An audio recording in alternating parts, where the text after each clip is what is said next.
J'espère que vous allez mieux. Parce que j'imagine que si vous étiez rentré fatigué ce matin ou découragé, la louange déjà a entraîné un changement.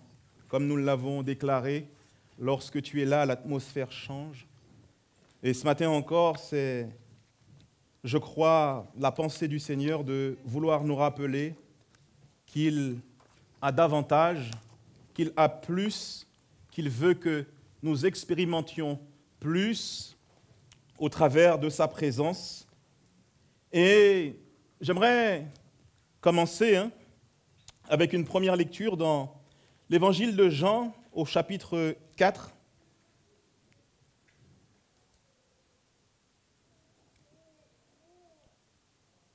À partir du verset 15.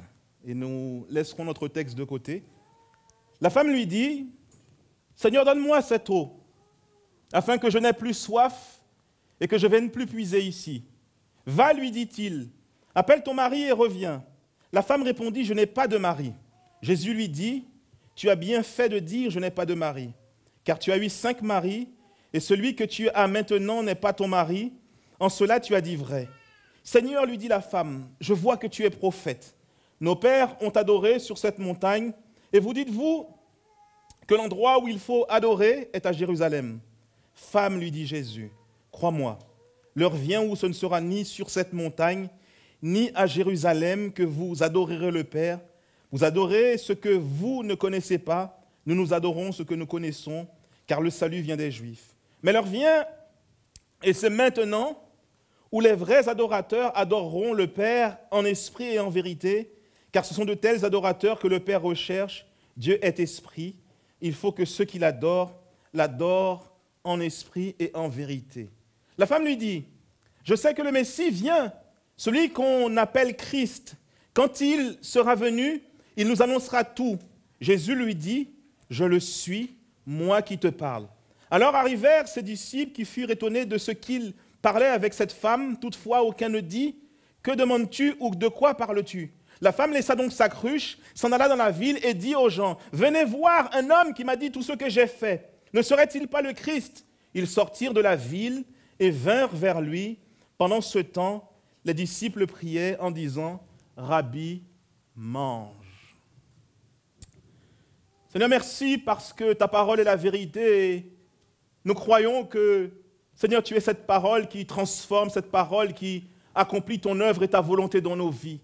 Ce matin encore, combien nous voulons la laisser, Seigneur, parler à nos cœurs, la laisser faire la différence. Seigneur, non pas à nous ce matin, mais à toi, tu donnes gloire. Merci parce que tu as tout préparé. Merci parce que nous sommes déjà dans le tout accompli et que nous pouvons vivre, Seigneur, cette vie de victoire, cette vie de triomphe au travers, notre Dieu, notre Roi, du salut que, Seigneur, tu accordes à ceux, Seigneur, qui se confient en toi. Nous te bénissons ce matin encore d'ores et déjà pour ces temps d'adoration.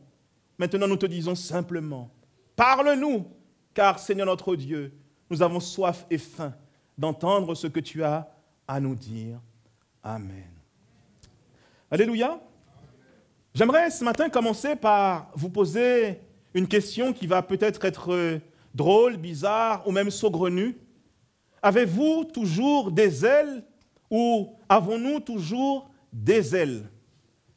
Là, la réflexion nous amène à nous poser la question, à quoi peuvent bien nous servir ces ailes? Et de quoi le frère veut-il nous parler ce matin? Et j'aimerais prendre 3 citations, terre à terre, pour étayer la chose. Victor Hugo va déclarer, « Les amis sont des anges silencieux qui nous remettent sur nos pieds quand nos ailes ne savent plus comment voler. L'expérience vertueuse va vite, elle possède les ailes de l'hirondelle. » William Shakespeare.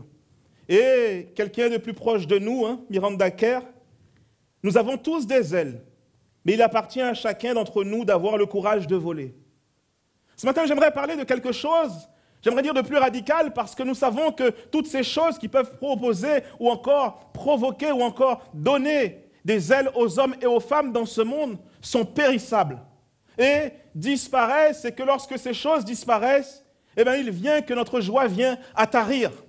Il vient que notre zèle vient à manquer. Il y a 2 dimanches, je ne sais pas Si vous vous souvenez de ce dont notre frère, le pasteur Hébert, a prêché, qui est-ce qui était là? Qui est-ce qui s'en souvient? Hébert, toi, tu n'as pas le droit de répondre. Qui est-ce qui se souvient du titre du message de notre frère Hébert?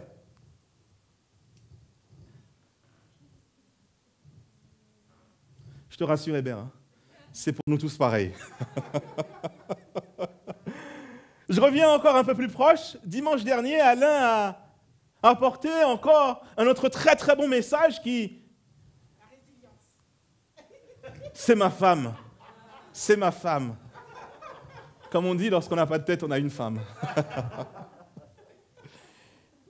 Et je disais plus proche de nous, dimanche dernier, Alain nous a parlé d'une chose tellement importante. La pratique de la vie chrétienne. Et j'aimerais faire un lien entre mon message et ces deux messages et déclarer ce matin qu'il nous est impossible d'être dans une bonne pratique de la vie chrétienne, ou plutôt dans la pratique de la vie chrétienne que Dieu veut pour nous, ou encore d'être vraiment dans la vraie résilience, si il nous manque les ailes et le zèle.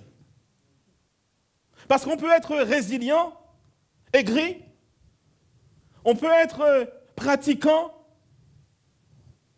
comme des tombeaux blanchis, religieux, faisant simplement ce que nous savons que nous devons faire. Mais ce matin, ce que Dieu a déposé dans mon cœur toute cette semaine, et c'est vrai qu'il y a des moments où, lorsqu'on prépare les messages, je ne sais pas si vous êtes pareils les frères, on pense à une situation et on ne choisit pas ce dont on prêche, mais on se dit, ça va être bon pour le frère. Ça va lui faire du bien. Je peux vous assurer que le premier à qui ce message a fait du bien cette semaine, c'est moi. Parce que c'est vrai et c'est véritable que sans joie, nous n'avons pas d'ailes et nous pouvons perdre les ailes, le zèle plutôt. Le titre de mon message ce matin est « Les ailes et le zèle de la joie du salut ». Parce que je crois véritablement que c'est à cet endroit-là que nous pouvons puiser notre joie. Et j'aimerais ce matin vous poser la question, quel est le prix?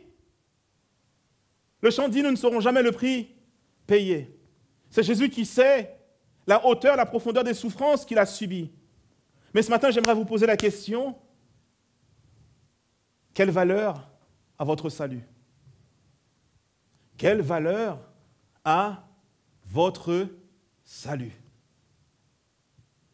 Sommes-nous des gens joyeux? Est-il possible d'être dans la joie dans ce monde? Quelqu'un peut-il me répondre?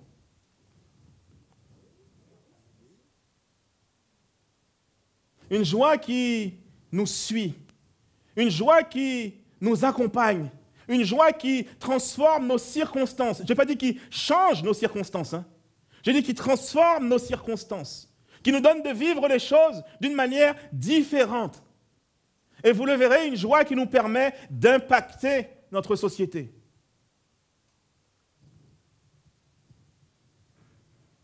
Les ailes nous rendent capables de tout.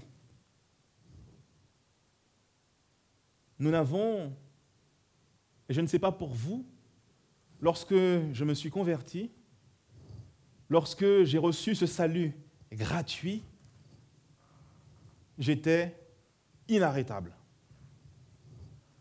N'est-ce pas pareil pour vous? J'étais quelqu'un qui amenait le soleil dans une pièce noire. Pourtant, c'est ce à quoi nous sommes appelés. Et qui désirait plus que tout et par-dessus tout, et tout ce que je pouvais faire, voulait et désirait transposer celui qui vivait en moi dans la vie des autres. Que s'est-il passé alors? Néhémie dira dans un temps très difficile à son peuple, la joie du Seigneur est notre force. La Bible nous dit, dans le Proverbe 15, au verset 13, « Un cœur joyeux rend le visage serein, mais quand le cœur est triste, l'esprit est abattu. » Et il est vrai que vous aurez peut-être envie de me dire, mais nous n'avons pas la même télé. Nous ne vivons pas dans le même monde. Et j'aimerais vous dire que ces 2 dernières années, et j'y ai pensé toute cette semaine, et je cherchais dans mon cœur, dans mes pensées, quelqu'un qui resplendissait de cette joie.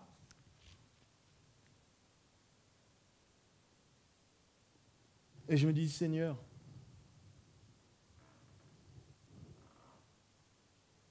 malheureusement, nous avons laissé les circonstances faire de nous des tristes chrétiens.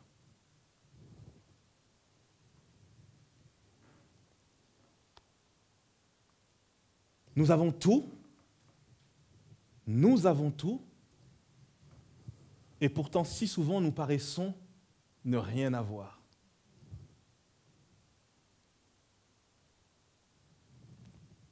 Un climat de morosité mélangé à de l'insatisfaction. Certains vont dire on fait avec. Et d'autres, pas du tout. Nous vivons dans un pays où il y a le plus fort taux de suicide en Europe. Il y aurait apparemment 25 suicides par jour et 700 tentatives par jour. C'est la 2e cause de mortalité chez les jeunes. Et pourtant, aujourd'hui, si on compare à hier, nous n'avons jamais eu autant, nous n'avons jamais autant possédé, mais il semble que dans notre société, la joie soit éphémère parce qu'elle est liée à une possession ou encore à une activité. Le Covid, lui, j'ai marqué une capsule. Vous savez, comme lorsque vous achetez des gélules avec des vitamines, et il y a dans une toute petite capsule toutes sortes de vitamines mélangées ensemble qui ont pour but de vous donner de la vigueur. Le Covid, je crois, à lui tout seul, regroupe toutes sortes de difficultés pour voler notre joie si nous ne faisons pas attention. Dimanche dernier, lorsqu'on est sorti du culte, on avait à peine monté les escaliers. J'ai sorti mon portable et j'ai vu un message du frère qui m'a remplacé dans les Alpes et qui m'annonçait que cette semaine, ils ont perdu 2 membres, sont décédés dans l'église. La semaine d'avant, on m'annonçait le départ d'un autre frère que dans l'ancienne église là où on étions. Et c'est vrai que toutes ces nouvelles, toutes ces situations, toutes ces circonstances qui sont là, qui viennent et qui voudraient nous envelopper,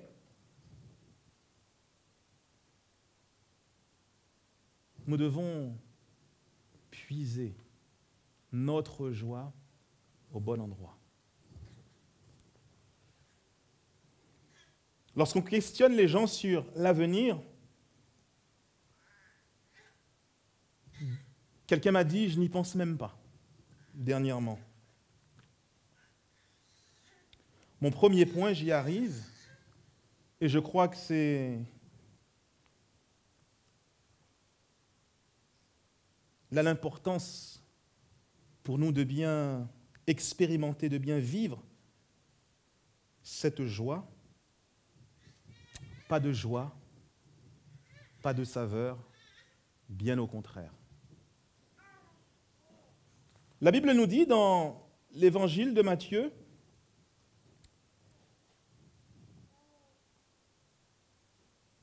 vous êtes le sel de la terre, mais si le sel perd sa saveur, avec quoi la lui rendra-t-on? Il ne sert plus qu'à être jeté dehors et foulé aux pieds par les hommes. Vous êtes la lumière du monde. Une ville située sur une montagne ne peut être caché. Et on n'allume pas une lampe pour la mettre sous le boisseau, mais on la met sur le chandelier. Et elle éclaire tous ceux qui sont dans la maison. Que votre lumière luise ainsi devant les hommes, afin qu'ils voient vos bonnes œuvres et qu'ils glorifient le Père qui est dans les cieux. Il y a une réelle pertinence dans ce texte, qui nous rappelle la grande mission, qui nous rappelle, comme le frère l'a dit, que le Christ a fait de nous des témoins pour communiquer une réalité qui change, qui transforme et qui me donne d'avoir les yeux fixés sur une espérance qui dépasse ici-bas. Afin d'accroître le royaume de Dieu, afin que les hommes voient le Christ vivre en nous, nous épanouir. C'est tellement extraordinaire lorsque quelqu'un vous regarde et vous dit « Vous avez quelque chose, un je ne sais quoi, que j'aimerais avoir. » Je me souviens, nous habitions en Angleterre et je travaillais dans un magasin.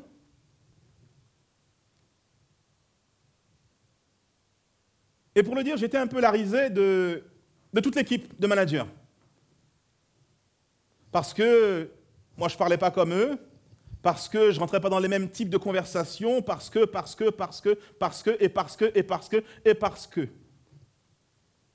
Et un jour, j'étais dans le magasin. Il y a l'un des agents de sécurité qui vient me voir, que je croise assez souvent, et qui m'interpelle et qui me dit « Tu as quelque chose de différent. Quelque chose que je désire. » Et là, j'ai commencé à lui témoigner de l'Évangile, bien que nous soyons dans un pays, j'aimerais dire, très religieux, là où toutes les religions se côtoient et sont sur le même piédestal. C'est malheureusement cela. Je lui ai offert une Bible et nous avons prié pour lui et je lui ai demandé s'il voulait accepter le Seigneur. Nous étions avec des amis dernièrement et l'un des frères disait qu'il avait vu un sondage sur l'évolution du christianisme, sur l'évolution des chrétiens ces 10 dernières années. Et il nous disait que sur la courbe, il n'y a quasiment pas d'évolution. Mais pourtant, le christianisme n'est pas une religion. Hein. Mais il y a l'islam qui a fait un bond fulgurant. Et il disait que ce sont des faits et des chiffres révélés par le top chrétien. Ce n'est pas des statistiques des gens du monde. Hein. Parce qu'on pourrait se dire que ça, c'est encore un truc fourré, un truc encore pour nous décourager.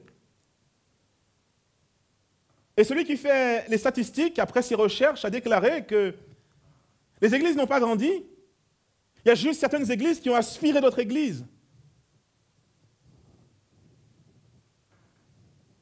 Et pourtant, Jésus nous dit,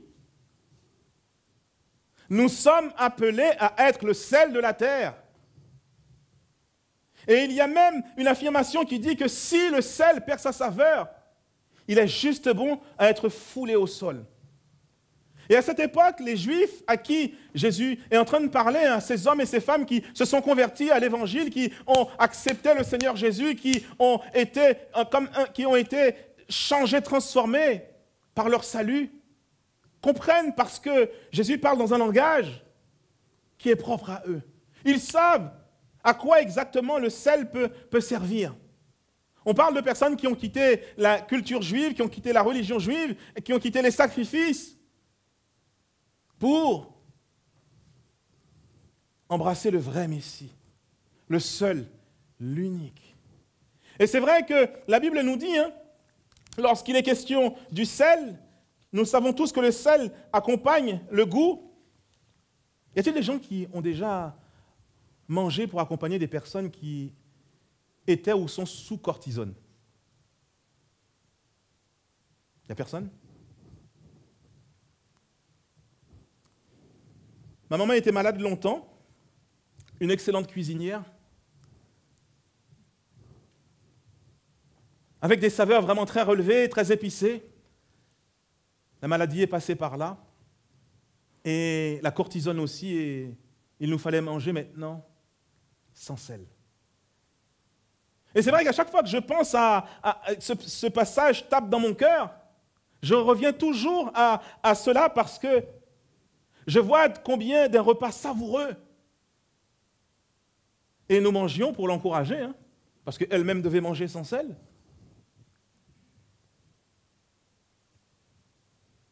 Nous savons que dans la Bible, avant que James Harrison, en 1851, invente l'ancêtre de nos réfrigérateurs, nous savons qu'il servait aussi de conservateur, qui empêchait les aliments de pourrir. Et les Israélites avaient reçu un commandement lorsqu'ils offraient un sacrifice comme pour illustrer leur disposition de cœur, leur attitude, de répandre du sel dessus. Et l'Éternel dira que comme cela, votre sacrifice, ce sera un sacrifice perpétuel. C'est une image, bien entendu. Et c'est pour ça que dans l'Ancien Testament, on parle d'une alliance indestructible, sûre, solide, à l'épreuve du temps. Et on a même donné à ce nom l'alliance du sel.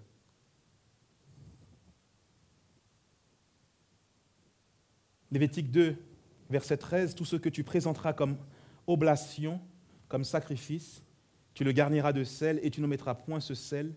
Le signe d'alliance avec ton Dieu, à côté de ton oblation, à toutes tes offrandes, tu joindras du sel.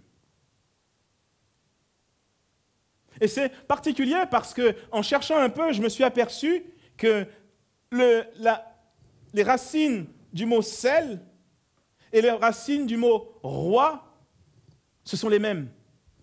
En hébreu, on dit maler pour le sel et meler pour le roi. Il y a comme une corrélation, une volonté dont Dieu de dire qu'il désire être non pas le roi d'une journée, mais notre roi pour l'éternité. Et d'ailleurs, il y a un texte qui dit bien qu'il a fait une alliance avec David. Je vais le lire, hein, au lieu de paraphraser. Ne devriez-vous pas savoir que l'Éternel, le Seigneur d'Israël, a octroyé pour toujours à David la royauté sur Israël, à lui et à ses fils, en vertu d'une alliance éternelle. Littéralement, lorsqu'on regarde dans le texte naturel, originel, c'est le mot sel, meler, maler. Et là, on comprend que le vrai sel, naturellement, ne perd pas de sa saveur. Et ce matin, ce dont je parle, c'est de la vraie joie. Pas d'une joie éphémère, hein, qui va disparaître. Vous savez, il y a la joie de la délivrance, mais tout de suite, dès que la prochaine épreuve arrive, c'est un peu, des fois, comme ça, comme ça, comme ça, comme ça. Et la parole de Dieu nous convainc que Jésus-Christ veut nous donner une joie continue. On n'est pas des uluberlulus qui tournent sur la tête, hein. Mais nous sommes des personnes qui transportons cette joie à Jésus-Christ. Et parce que nous la transportons, nous éblouissons, nous éclairons les gens qui nous entourent. Et Jésus va dire à ce peuple, hein, à ce peuple que si le sel perd sa saveur, parce que en regardant de plus près, on s'aperçoit qu'à cette époque, apparemment, il y avait déjà de la contrefaçon. Il y avait un sel contrefait et on arrive bien à comprendre un peu la raison pour laquelle Jésus va dire que le sel ne sert qu'à être foulé à nos pieds. Et apparemment, il y avait un sel qui était mélangé. Et nous savons que dès qu'on commence à être mélangé, il y a un problème, hein. Dès qu'il y a du mélange dans notre vie, forcément, hein, il y a un déclin dans la consécration, un déclin dans le zèle et un déclin dans notre pratique, dans tout ce que nous pouvons faire pour le Seigneur. Et parce que ce sel était de mauvaise qualité, les Juifs ne l'utilisaient pas pour les sacrifices ou encore même pour la conservation, puisqu'ils n'avaient pas les mêmes propriétés que le sel pur. Alors ce qu'ils en faisaient, ils le jetaient sur le parvis, et ça ressemblait plus ou moins à, vous savez, le sel que les déneigeuses jettent ou que nous achetons lorsqu'il neige, pour ne pas que lorsque le peuple se rendait au parvis, puisse glisser. Et véritablement, on comprend que le sel était foulé par leurs pieds. Et réfléchissons un peu. Il est vrai que si notre sel ressemble à celui-là, nous sommes foulés par toutes sortes d'épreuves, n'est-ce pas? Nous sommes abattus, nous sommes vaincus. Toutes ces choses ont la capacité de marcher sur nos vies et de miner notre vie chrétienne.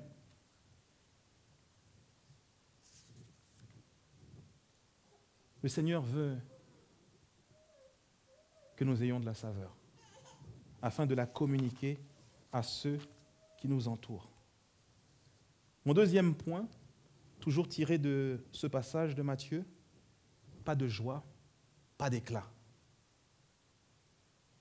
Je me souviens que le premier jour que je suis arrivé dans l'ancienne église, là où nous étions, je mets une parenthèse, comprenez bien ce que je suis en train de dire. N'allez pas dire le pasteur il est charnel, le frère il est charnel. Il y avait la sœur qui était à l'accueil. Elle avait un sourire, mais extraordinaire. Elle rayonnait, elle transposait quelque chose. Et à chaque fois qu'il y avait des nouveaux dans l'église, ces nouveaux venaient avec du temps me dire, mais nous avons été touchés par l'accueil de cette sœur. Sa joie, sa manière d'être, son contact, son sourire. Et un jour, je lui dis, tu sais, il y a des dimanches matins où j'arrivais et je n'avais pas envie de prêcher. J'étais le pasteur principal, je prêchais tous les dimanches. Et je lui disais, j'étais fatigué. Et avec les choses de la semaine, et le fait de voir ton sourire, le fait de voir ton visage resplendissant, c'est comme si c'était une dose de vitamine. C'est comme si que tu me communiquais quelque chose.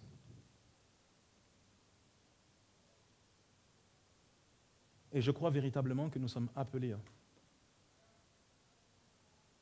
à être ces personnes qui amenons la lumière dans la vie des autres. Il y a une chose que j'aime énormément, c'est lorsque le soleil se lève et que la chambre est baignée de lumière. La nuit s'en est allée, c'est tellement agréable. Voulons-nous être des personnes qui changeons l'atmosphère, qui amenons la vie, qui transposons le soleil de justice là où nous allons? Ou est-ce que lorsque nous rentrons dans une pièce, nous rentrons avec nos fardeaux, nous rentrons avec nos difficultés, en oubliant de dire bonjour aux uns, en oubliant de dire bonjour aux autres? C'est une telle réalité.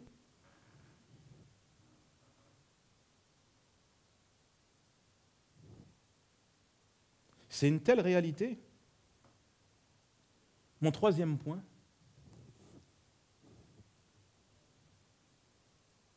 pas de joie, pas de zèle. Vous êtes d'accord avec moi ce matin? Lorsqu'il n'y a pas de joie, avez-vous déjà vu quelqu'un de moribonde, grincheux, zélé? Il est peut-être zélé pour pourrir l'atmosphère ou encore pour casser le moral des gens. Et tout ce qui sort de sa bouche, c'est un glaive. Je me souviens, je faisais un stage dans une société et on avait une collègue et la collègue, un jour le patron me dit « Fais pas attention. Cette fille-là, on a l'impression que tous les jours, il y a un avion qui s'est écrasé dans son jardin avant de venir au boulot. » Et c'est vrai que elle était capable de miner l'atmosphère.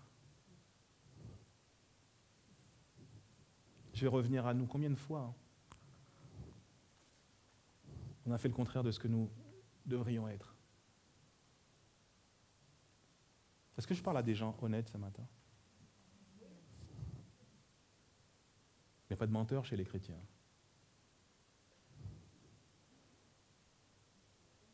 Nous avons mis notre lumière sous un boisseau. Et le boisseau a difficulté. Ce soir, le frère parlait. Ce matin, le frère priait, disait, il y a peut-être des parents qui sont en lutte avec un enfant. Et cet enfant peut être le boisseau qui est mis sur ta lumière et qui t'empêche de resplendir, qui t'empêche de briller, qui t'empêche d'expérimenter cette joie quotidienne que le Christ veut nous donner. Et donc, littéralement, il n'y a plus de zèle. La définition laïque du zèle que j'ai trouvée, en effet, le travailleur zélé agit conformément aux vertus d'application et d'abnégation qu'on lui a inculquées. Son seul souci est de servir l'intérêt général, peu importe sa santé, sa paye ou son emploi du temps. Dans son entreprise, on l'a même érigé en modèle d'altruisme et de désintéressement. Vous en connaissez beaucoup, vous? Vous en connaissez beaucoup lorsque vous arrivez dans une administration et que c'est l'heure de fermer qui vous dit « Mais venez, rentrez! Une heure supplémentaire, c'est pas grave. Moi, je suis quelqu'un de désintéressé, peu importe le temps. » Ou déjà, quand vous arrivez, c'est fou, la morosité, combien on vit vraiment dans un monde où, c'est vrai, la morosité a enveloppé les gens. Vous arrivez, le cadre est dressé.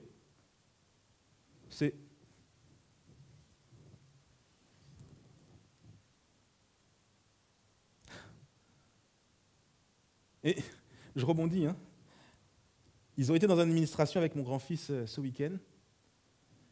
Vendredi plutôt. Ouais, ce week-end non. Vendredi plutôt. Et ils ont changé les dates de rendez-vous sans prévenir. Ils ont dit qu'ils avaient envoyé une lettre. Et ne même pas daigné ouvrir la porte pour s'expliquer avec les gens. Et il y a une dame qui dit à la dame, « Mais vous parlez à des êtres humains, madame. Ayez au moins le respect de venir vous adresser et de nous parler correctement. » Mais il y a une telle morosité, il y a un tel effet contraire à cette définition. La définition biblique serait, premièrement, le zèle est une expression d'amour pratique envers Dieu. C'est une expression pratique du double commandement de l'amour dont Jésus parle en Marc 12, 28, 31. Ainsi, cette vertu implique deux actions, un mouvement vers Dieu et un mouvement vers son prochain. On comprend alors que le zèle consiste dans un désir pur de se rendre agréable à Dieu et utile au prochain. Alain nous parlait du zèle amer. J'ai trouvé cette citation qui dit que si l'amour de Dieu est un feu dans nos cœurs, le zèle en est la flamme.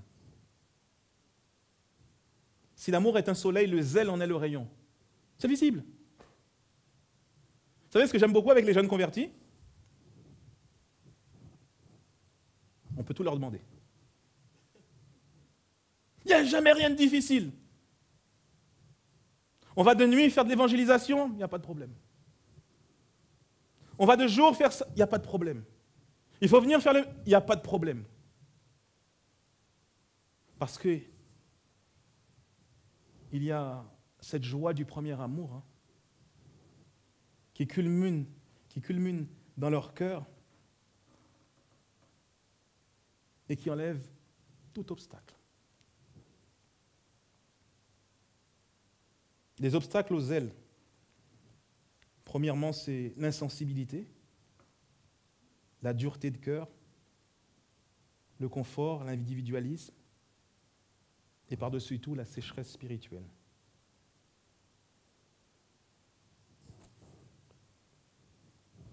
J'ai déjà mis 10.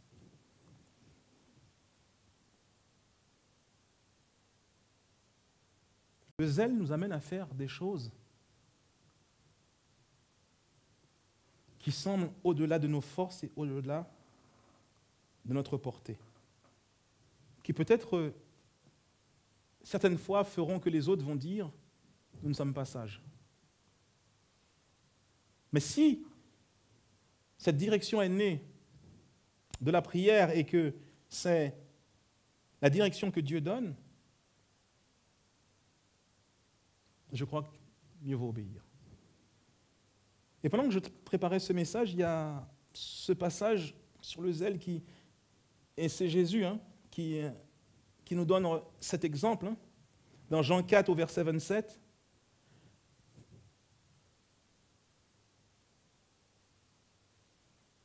Et la Bible nous dit,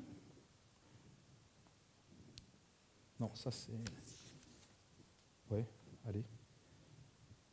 Plutôt dans Jean 4, à partir du verset 27, plutôt, c'est ce que nous pouvons voir, on verra après le verset avec Jésus, c'est la transformation de cette femme.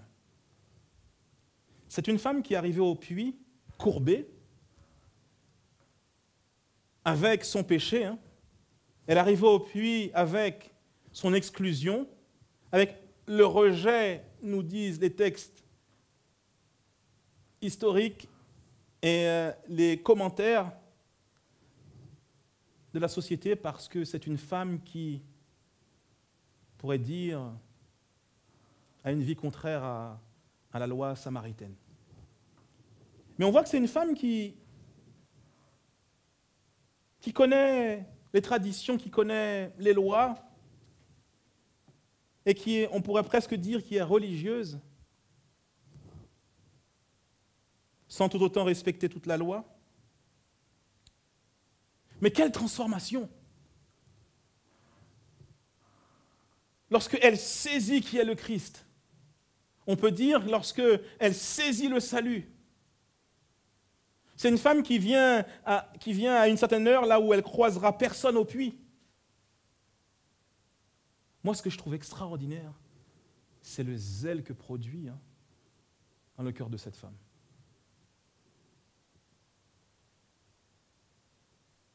C'est une femme, lorsque Jésus dépeint un peu sa vie, que les gens ne fréquentaient pas, je pense beaucoup. Et cette femme va dans la ville, une joie la saisit, et elle s'écrie devant tout le monde. Venez voir un homme qui m'a dit tout ce que j'avais fait. Venez voir un homme qui a mis à nu mon péché. Venez voir un homme qui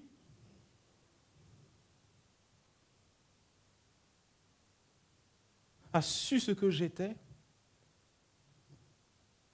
mais a offert quelque chose, ou plutôt quelqu'un qui transforme ma vie. Eh bien, moi je crois que si nous expérimentions la joie de ce salut et la joie de ce premier amour quotidiennement, ce serait juste extraordinaire.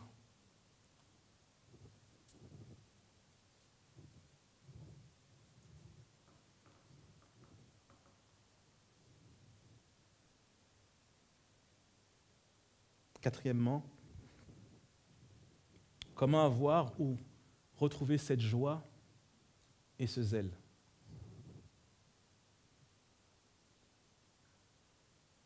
Il n'y a pas de recette magique ce matin. Il n'y a pas savez, un parcours à faire où si tu fais ça, tu fais ça, tu fais ça, tu fais ça, tu fais ça, tu fais ça, tu auras ça.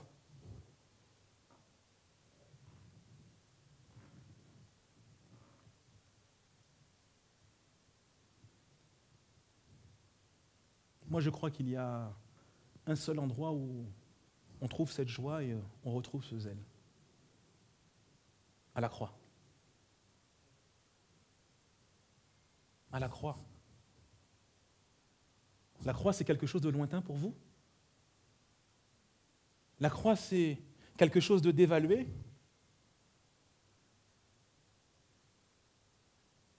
Vous savez, je crois que la Bible nous dit que celui qui se croit debout prenne garde afin de ne point tomber. La croix, c'est quoi pour moi aujourd'hui? Comme je disais tout à l'heure, quelle est la valeur de votre salut? Lorsque vous parlez du salut, c'est quelque chose, vous avez l'impression que c'est, comme diraient les jeunes, c'est quelque chose, c'est du lourd. C'est du lourd.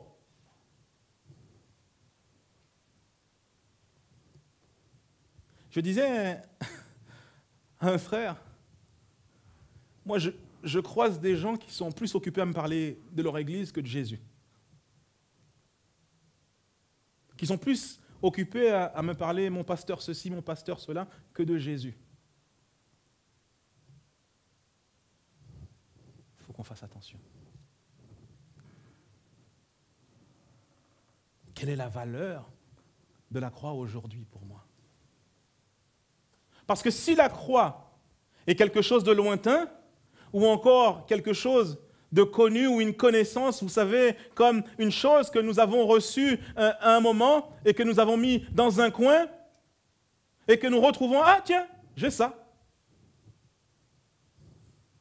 Ce n'est pas étonnant que nous soyons si tristounés, que nous soyons si accablés.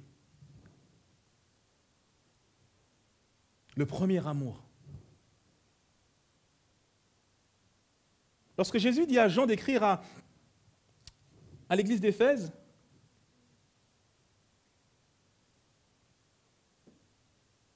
c'est une église qui est travailleuse, hein, mais il est dit, tu as perdu ton premier amour. Sommes-nous trop habitués à la grâce? Sommes-nous trop, du moins, comme je l'ai dit, hein, pour ne pas me répéter, la croix, c'est quelque chose d'hier.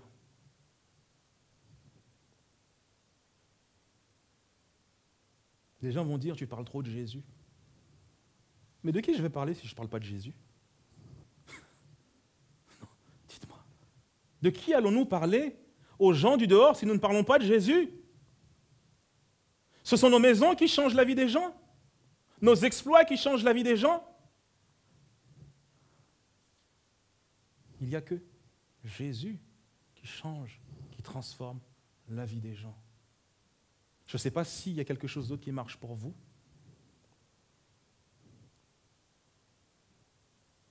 Pourquoi retourner à la croix? Parce que la croix me rappelle que ma foi, elle est solide, qu'elle repose sur quelque chose de réel.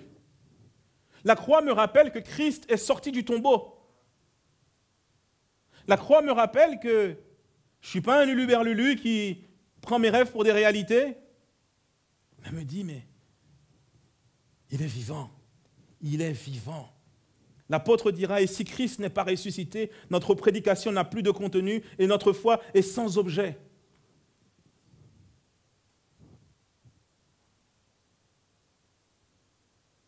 Deuxièmement, lorsque je sais qu'il est ressuscité, sa résurrection éveille et me communique la foi. Sa résurrection me remplit de joie. Parce que sa résurrection me parle d'une espérance qui dépasse ce monde.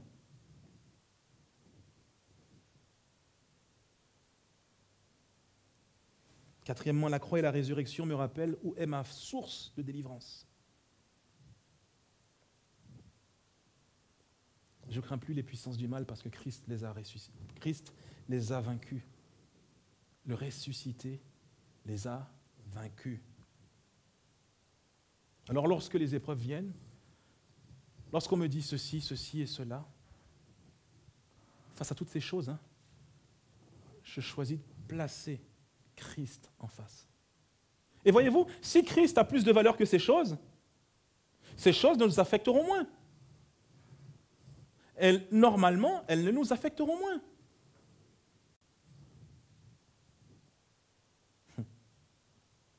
Cinquièmement, et je crois que là c'est pour moi l'apothéose, je ne sais pas pour vous. La croix me rappelle que notre résurrection est garantie.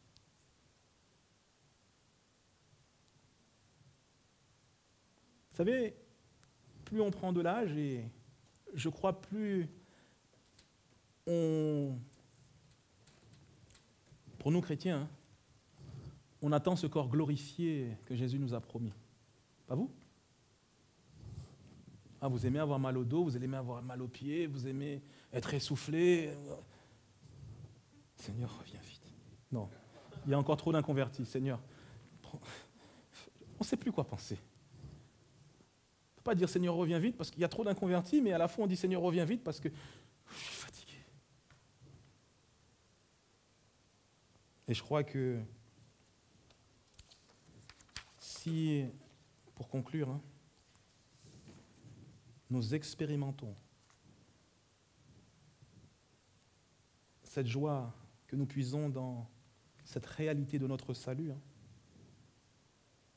alors nous pouvons avancer et être ce sel et être cette lumière. Habakkuk nous donne l'image et l'expression. Habakkuk 3, versets 17-19. La Bible dit « Car le figuier ne fleurira pas, la vigne ne produira plus rien, le fruit de l'olivier manquera, les champs ne donneront pas de nourriture, les brebis disparaîtront du pâturage, et il n'y aura plus de bœufs dans les étables. Toutefois, je veux me réjouir en l'Éternel. Je veux me réjouir dans le Dieu de mon salut. L'Éternel, le Seigneur est ma force. Il rend mes pieds semblables à ceux des biches. Il me fait marcher sur les lieux élevés. Le psaume 16 dira « Tu me feras connaître le sentier de la vie. Il y a d'abondantes joies devant ta face, des délices à ta droite. » Et vous, je n'ai pas donné de définition à la joie ce matin. Parce que je crois que nous connaissons tous où se situe la vraie joie. La vraie joie, c'est Christ. La vraie joie, c'est Christ. Notre salut, en qui nous le trouvons? Qui est-il, notre Sauveur? C'est Christ. En conclusion, si mon salut perd sa valeur dans mon cœur, ma joie et mon zèle disparaîtront l'un et l'autre. La question, est-il possible d'être joyeux dans le monde? Ce matin, j'aimerais répondre que oui, pourvu que ma joie soit celle du Saint-Esprit. J'aimerais inviter l'équipe à nous entraîner dans ce chant, un souffle nouveau. Et j'aimerais qu'on puisse se lever vraiment, qu'on puisse prier.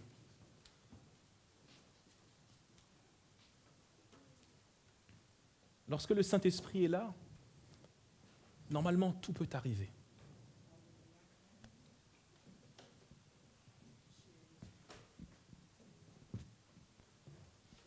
Et je ne sais pas ce matin, qu'est-ce qui est un boisseau pour toi?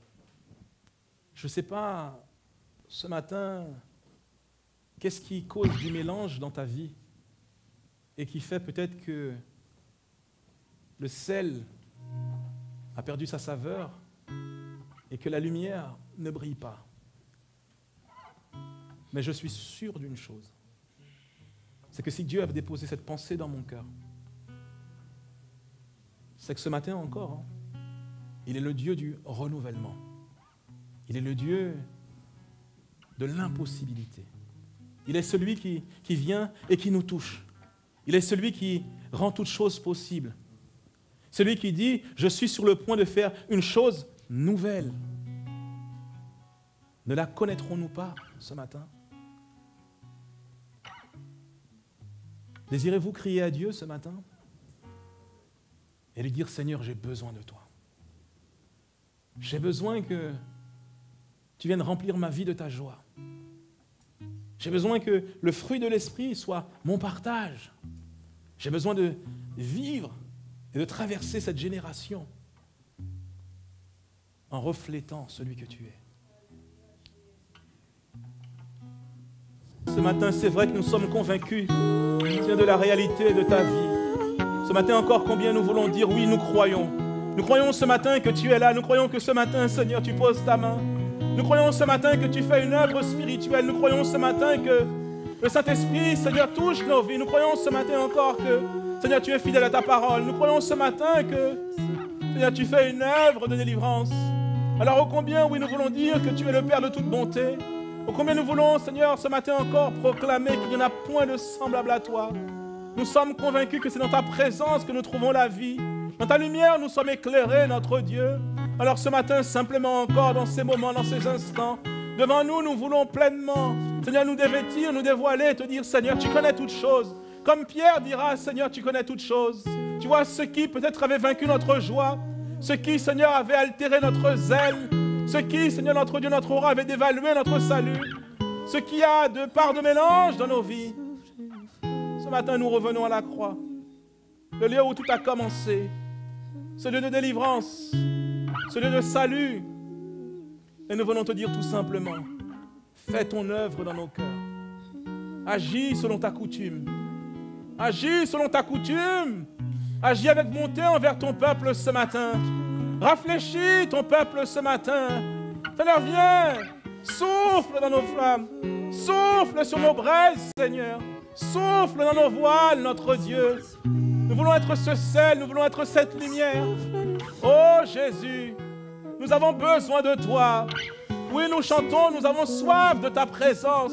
Ta présence, c'est le ciel pour nous. Tu fais la différence ce matin dans nos cœurs. Nous voulons repartir, Seigneur, dans nos maisons. Nous voulons repartir dans nos demeures, notre Dieu. Et nous voulons que les hommes voient que nous avons été touchés. Alors nous disons simplement, Jésus-Christ, à toi la gloire, à toi l'honneur, Seigneur, à toi l'adoration, à toi la louange pour ce que tu accomplis encore aujourd'hui. Seigneur, merci pour ta vie qui coule. Merci pour le Saint-Esprit. Louange et honneur te reviennent. Gloire à ton nom. Gloire à ton nom. Alléluia.